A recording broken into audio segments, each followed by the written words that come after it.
17 अगस्त 2025 को महत्वपूर्ण राशि परिवर्तन होने जा रहा है दोस्तों। ब्रह्मांड के राजा, ग्रहों के राजा सूर्यदेव अपना राशि परिवर्तन करने जा रहे हैं। ये राशि परिवर्तन तो करेंगे ही, साथ ही साथ अपना नक्षत्र परिवर्तन भी करेंगे।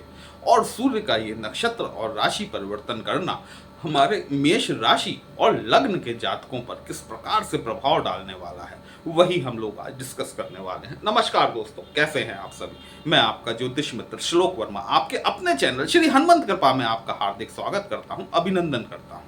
साथ ही अपने बड़े भैया श्री हनुमान जी से करबद्ध निवेदन करता हूं कि अपने हनुमत कृपा परिवार के सभी सदस्यों को, नए जुड़ने वाले सभी सदस्यों को सुख समृद्धि प्रदान करें, उन्हें उनके कार्यों में आशातीत सफलता प्रदान करें। दोस्तों, ये जो मेरे पीछे आप एक का लिखा हुआ अंक देख रहे हैं, ये इस बात को दिखाता है कि या तो आपकी राशि मेष है या फिर आपकी लग्न मेष है। एक बार वर्तमान परिस्थिति आपके ग्रह गोचर की हम निगाह डाल लेते हैं। आगे बढ़ने से पहले शनिदेव आपके 12th हाउस में गोचरस्थ हैं, आप सभी को पता है। राहु महाराज आपके 11th हाउस में बैठे हुए हैं। गुरुदेव बृहस्पति आपके तृतीय भाव में बैठे हुए हैं। 13 अगस्त को इन्होंने अपना नक्षत्र परिवर्तन किया है और ये अपने पुनर्वसु नक्षत्र में इस वक्त गोचर कर रहे हैं। पहला पॉइंट जो कि आपके लिए पॉजिटिव साइन है। दूसरी चीज ये कि शुक्र महाराज आपके चौथे घर में ट्रांजिट करेंगे। सूर्य देव का राशि परिवर्तन, सूर्य देव आपके पंचमेश होते हैं। पंचम भाव आपकी संतान को दिखाता है। पंचम भाव आपकी संतानों के एजुकेशन, आपकी एजुकेशन को दिखाता है। पंचम भाव आपके लव रोमांस को दिखाता है। पंचम भाव आपके स्टॉक मार्केट, शेयर, सट्टा, जुआ, स्पेकुलेशन को दिखाता है। पंचम भाव आपके पूर्व जन्म में किए गए पुण्य कर्मों को भी दिखाता है। मघा नक्षत्र में गोचर करने वाले हैं सूर्य महाराज। मघा नक्षत्र ये राज सत्ता का प्रतीक है, एडमिनिस्ट्रेटिव एबिलिटीज दिखाने वाला नक्षत्र है। ये ग्रहों के राजा का मघा नक्षत्र में गोचर करना, वो भी 17 अगस्त से लेकर 30 जुलाई तक सूर्य नारायण जो है ये मघा नक्षत्र में ही गोचर करने वाले हैं। पंचम भाव आपका बहुत महत्वपूर्ण इस समय काम करने वाला है, क्योंकि 17 अगस्त से लेकर 30 अगस्त तक सूर्य महाराज ये मघा नक्षत्र जो कि केतु का नक्षत्र है इसमें गोचर करेंगे और 31 अगस्त से लेकर अगले माह 15 सितंबर तक सूर्य महाराज शुक्र के नक्षत्र पूर्वा फाल्गुनी नक्षत्र में गोचर करने वाले हैं। दोनों ही परिस्थितियां आपके लिए, विशेषकर हमारी मेष राशि जिनकी चंद्र राशि है और मेष लग्न के जातकों के लिए ये एक सुनहरा वक्त है। क्योंकि सूर्य की दृष्टि जो है, ये बात ठीक है। देखिए, सूर्य यहां पर सीधे सीधे केतु के साथ में आ रहे हैं। केतु सूर्य को अर्ध चंद्र ग्रहण लगाने का काम करता है, वहीं राहु महाराज सूर्य को पूर्ण ग्रहण लगाने का काम करते हैं। ऐसा नहीं हो सकता कि सूर्य राहु की दृष्टि से बच जाए, ठीक है। तो सावधानी कहां पर बरतनी है आपको? सावधानी आपको 17 अगस्त से लेकर 30 अगस्त तक अपनी व्यावसायिक गतिविधियों में, आपकी नौकरी पेशा जिंदगी में आपको थोड़ी सी सावधानी बरतने की आवश्यकता रहने वाली है। यदि आप इस समय जॉब स्विचिंग के मूड में हैं तो मैं आपसे रिक्वेस्ट करूंगा कि आप 30 अगस्त तक थोड़ा सा वेट करें। 30 अगस्त के बाद जैसे ही सूर्य अपना नक्षत्र परिवर्तन करके शुक्र के पूर्वा फाल्गुनी नक्षत्र में गोचर करना शुरू करेंगे, शुक्र आपके धन भाव के स्वामी होते हैं, साथ ही साथ आपके सप्तम भाव के स्वामी होते हैं। और जब पंचमेश का धन भाव में गोचर होना शुरू होगा तो आपकी एक्यूमुलेटेड वेल्थ बढ़ना शुरू हो जाएगी।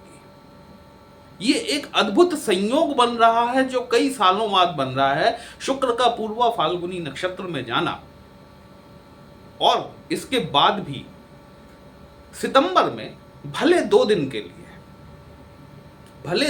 के लिए शुक्र महाराज भी आपके पंचम भाव में ही आकर बैठेंगे।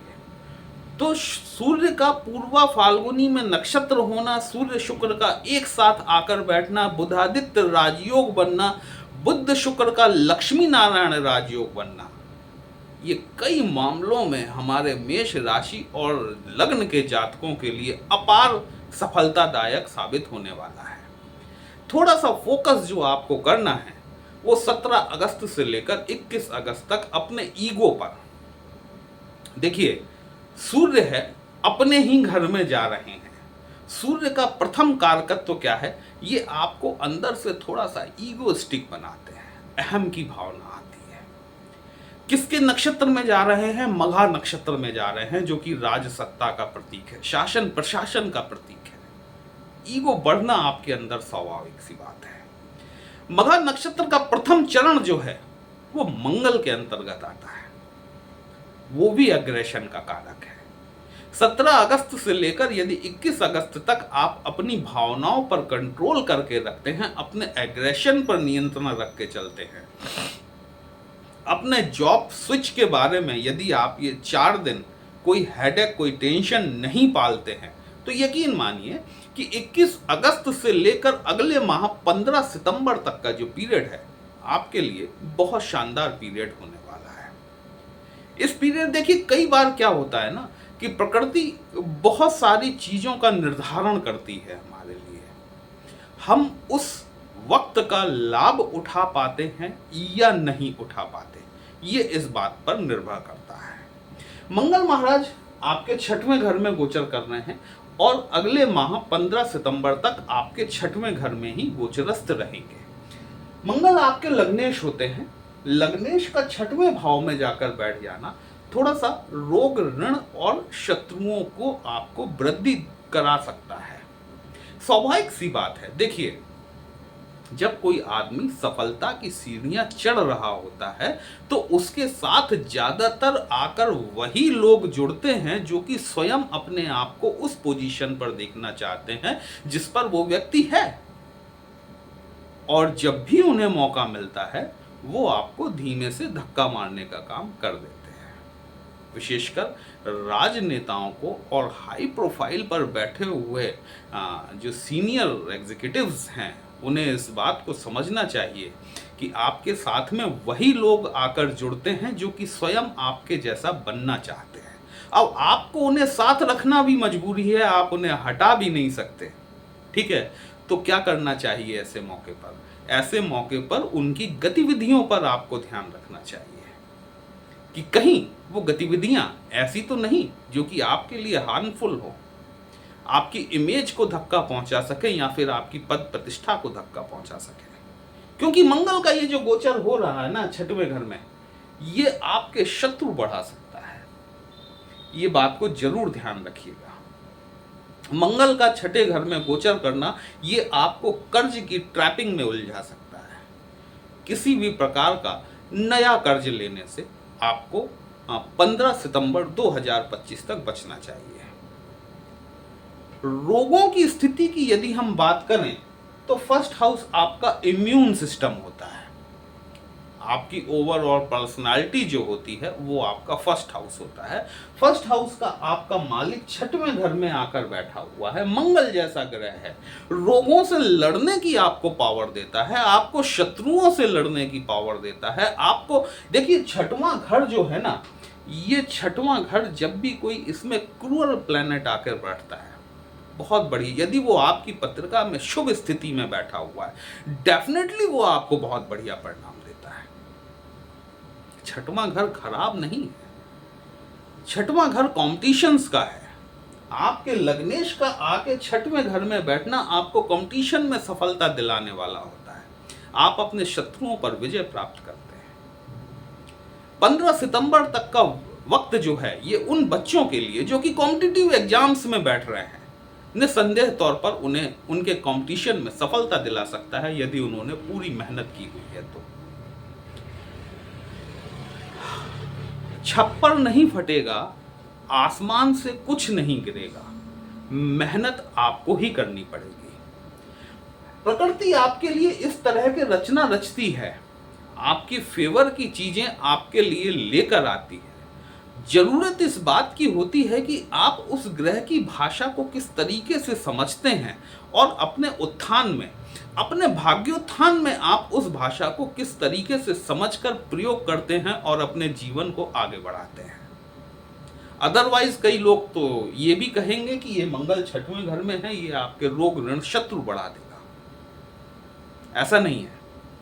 ये मंगल आपको रोग ऋण और शत्रुओं से लड़ने की पावर देगा, साथ ही साथ में आपके दबे छुपे शत्रुओं को आपके सामने उजागर भी करेगा, क्योंकि ये लग्नेश है आपका।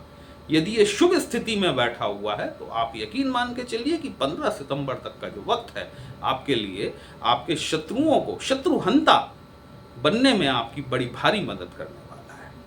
ये जो 1 माह का वक्त आपके लिए मिला हुआ है दोस्तों, इसको जितना आप अपनी उन्नति के लिए, अपनी तरक्की के लिए यूटिलाइज करना चाहें बिल्कुल कर सकते हैं। सूर्य के मंत्र ओम घृणी सूर्याय नमः, इस मंत्र का निश्चित रूप से जाप करें। आदित्य हृदय स्रोत का पाठ करें। यदि कर नहीं सकते हैं तो डाउनलोड करके इसको सुनें।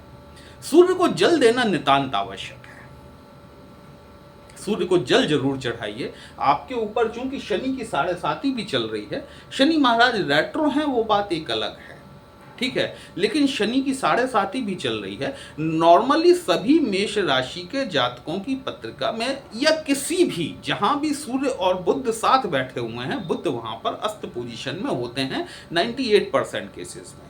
मैं हमेशा बताता आया हूं, मैं फिर बता रहा हूं कि जो सूर्य को आप जल चढ़ाते हैं उसमें एक चावल के दाने के बराबर कपूर का टुकड़ा, और जब तक आपकी 7.5 चल रही है तब तक उसमें थोड़े से काले तिल मिलाकर यदि आप सूर्य को जल अर्पण करेंगे, निसंदेह तौर पर ये पंचमेश सूर्य आपको बहुत बढ़िया लाभ दे जाएंगे। वीडियो कहीं भी अच्छा लगा हो, अपने इस चैनल को लाइक, शेयर और सब्सक्राइब जरूर कर लीजिएगा। हमसे यदि पत्रिका का विश्लेषण कराना चाहते हैं दोस्तों, हमारा व्हाट्सएप नंबर थंबनेल में दिया गया। पर्सनल कंसल्टेशन पेड होता है, एक छोटी सी फीस आपको पे करनी होती है। आपकी समस्या का उचित समाधान हमारे द्वारा करने का प्रयास जरूर किया जाता है। चलिए फिर मिलते हैं, तब तक के लिए जय श्री राम।